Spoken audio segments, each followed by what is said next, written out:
ನಮಸ್ಕಾರ. ಒಂದು ಮೀನಿನ ಕತೆಗೆ ನಿಮಗೆಲ್ಲರಿಗೂ ಸ್ವಾಗತ. ಮನೆಯಲ್ಲಿ ರೀಲ್ಸ್ ನೋಡುವಾಗ ನನ್ನ ಕಣ್ಣಿಗೆ ಬಿದ್ದದ್ದು ಬಾಟ್ಲಿಯಲ್ಲಿ ಮೀನು ಹಿಡಿಯುವ ವಿಡಿಯೋ. ಅದೇ ರೀತಿ ನಾನು ಕೂಡ ಮೀನು ಹಿಡಿಬೇಕೆಂದು ಬಾಟ್ಲಿ ತಂದು ಕಟ್ ಮಾಡಿ ಹಗ್ಗ ಕಟ್ಟಿ ಐಟಮ್ ಅನ್ನು ರೆಡಿ ಮಾಡಿದೆ. ಅರ್ಧ ಕಿಲೋ ಮೈದಾವನ್ನು ಗಾಡಿಯಲ್ಲಿ ಇಟ್ಟು ಗಾಡಿಯ ದನಿಯನ್ನು ಕರ್ಕೊಂಡು ನಾನು ಹೋದದ್ದು ಮೀನು ಹಿಡಿಲಿಕ್ಕೆ ನಮ್ಮೂರಿನ ದಂಬೆಲೆಂಬ ಸ್ಥಳಕ್ಕೆ. ವಿಡಿಯೋದಲ್ಲಿ ನೋಡಿದ ಹಾಗೆ ಬಾಟ್ಲಿಗೆ ಕಲ್ಲು ಹಾಕಿ ನಾನು ಬಿಸಾಡಿದೆ ಬಾಟ್ಲಿಯನ್ನು ನೀರಿಗೆ. ನೋಡುವಾಗ ಗೊತ್ತಾಯ್ತು ಬಾಟ್ಲಿ ಮುಳುಗುದಿಲ್ಲ, ತೇಲುತ್ತಿದೆ ಅಂತ.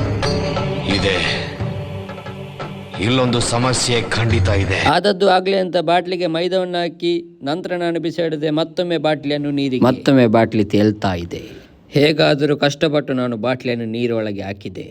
ಕೊನೆಗೂ ನಾನು ಗೆದ್ದು ಬಿಟ್ಟೆ. ನನ್ನ ಇಷ್ಟು ದೊಡ್ಡ ಸಾಹಸ ಕ್ರಿಯೆಯನ್ನು ನೋಡಲಿಕ್ಕೆ ಊರಿನ ಇಬ್ಬರು ಕೂಡ ಬಂದಿದ್ರು.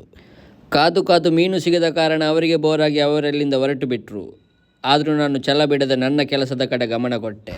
ಮತ್ತೊಮ್ಮೆ ಬಾಟ್ಲಿಯನ್ನು ಎಸೆಯುವಾಗ ಬಾಟ್ಲಿ ಜೊತೆ ಹಗ್ಗನೇ ಹೋಯಿತು. ಬಾಟ್ಲಿ ನನ್ನನ್ನು ನೋಡುತ್ತಾ ನಗುತ್ತಾ ಆಯಿತು. ಮತ್ತೊಂದು ಬಾಟ್ಲಿಯನ್ನು ಬಿಸಾಡಿದಾಗ ಹಗ್ಗ ಕಟ್ಟಾಗಿ ಬಾಟ್ಲಿ ಹೋಗಿ ನೀರಿಗೆ ಬಿತ್ತು. ಹಗ್ಗ ಕೈಯಲ್ಲಿ ಬಾಕಿ ಆಯಿತು. ಎಂತ ಸಾವು ಮಾರೆ. ಎಲ್ಲರೂ 10 ಸೆಕೆಂಡ್ ಮೌನಾಚರಣೆ ಮಾಡೋಣ. ಈ ಸಲ ಬಾಟ್ಲಿಯನ್ನು ತೆಗಿಲಿಕ್ಕೆ ಕಲ್ಲಿಗೆ ಹಗ್ಗವನ್ನು ಕಂಬಿಗೆ ಕಟ್ಟಿ ಮತ್ತೆ ಬಿಸಾಡಿದೆ.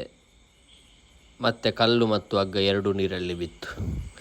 ನನ್ನ ದಿನನೇ ಸರಿಯಿಲ್ಲ ಅಂತ ಗೊತ್ತಾಯಿತು. ಛಲ ಬಿಡದ ನಾವು ಮತ್ತೊಂದು ಬಾಟ್ಲಿಯನ್ನು ರೆಡಿ ಮಾಡಿ ಅದಕ್ಕೆ ಹಗ್ಗ ಕಟ್ಟಿ ನೀರಿಗೆ ಮತ್ತೆ ಬಿಸಾಡಿದೆವು. ಈ ಸಲ ಎಲ್ಲವೂ ಸರಿಯಾಗಿತ್ತು. ಆದರೆ ಗಂಟೆಗಳು ಕಳೆದೋದವು.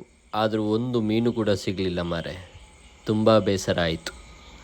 ಹಾಗೆ ನಾವು ಇಲ್ಲಿ ಎಂತ ಆಗುವುದಿಲ್ಲ ಅಂತ ನಮ್ಮೂರಿನ ಮತ್ತೊಂದು ಸ್ಥಳಕ್ಕೆ ಹೊರಟೆವು.